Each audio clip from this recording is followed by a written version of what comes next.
We'll try to do the wonderful world of behaviorism in about 3 minutes. We had Pavlov, right? He got his dogs to salivate to a bell. We sort of have that now. We've adapted and changed that idea. We have embedding, where you place one stimuli inside of another stimuli to infiltrate and flavor that stimuli with the other. We also have something more longitudinal called life scripting, where you take the event or the hour of sample or even a whole life and you kind of make a Hollywood script out of it. So you're chaining the stimuli one to another to try to create an overall augmentation or amelioration. Then you go to operant conditioning, Skinner, which we've progressed, and we now use terms like DRO, DRA, and DRI. DRO is differential reinforcement for omission of behavior. Like you make a token economy, you give yourself a sticker for every hour you don't smoke.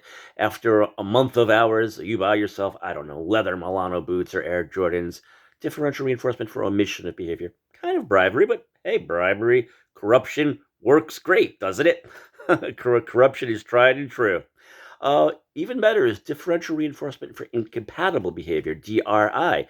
Telly Savalas in Kojak. He always gets his man. And he was able to kick smoking because he always sucked on a lollipop. He only had one mouth, right? So it was an incompatible. That works pretty well. There's things like aversive conditioning, which in some states, like I believe Washington State, Oregon, Maryland, back a while ago, you're able to get permission, do a lot of paperwork, and get permission to use an aversive, like an industrial rubber band.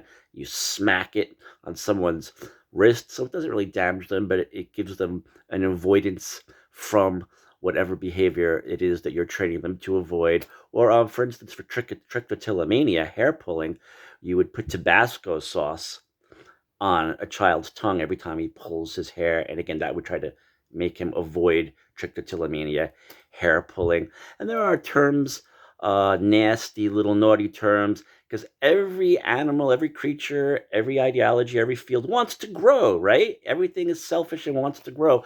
Well, behaviorism stole terms that are just mood, like the humanist or Freudian term for mood, but we call it now in behaviorism establishment operations or setting events. A setting event would be if you perform a trial or experiment by a lake or in a forest, somewhere pleasant where you're more likely get a positive outcome to the stimuli you present.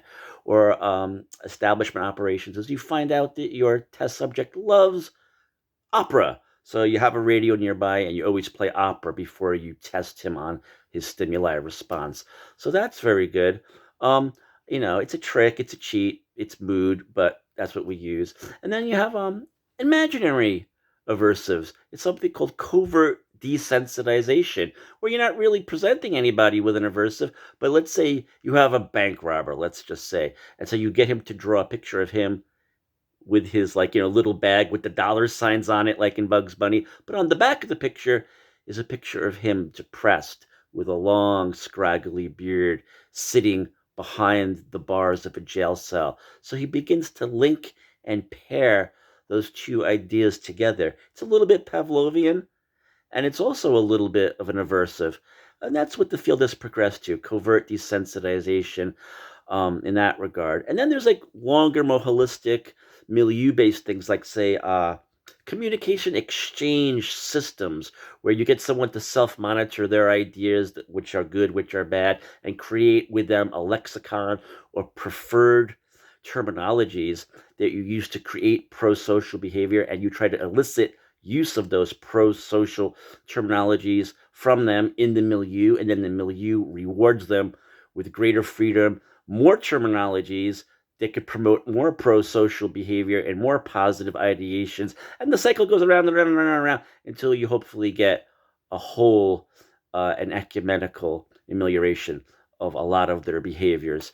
And that's the communication exchange system. And that's behaviorism in a nutshell. It's really powerful for certain little tricks and symptomologies, but it's not very detailed and it's not very deep.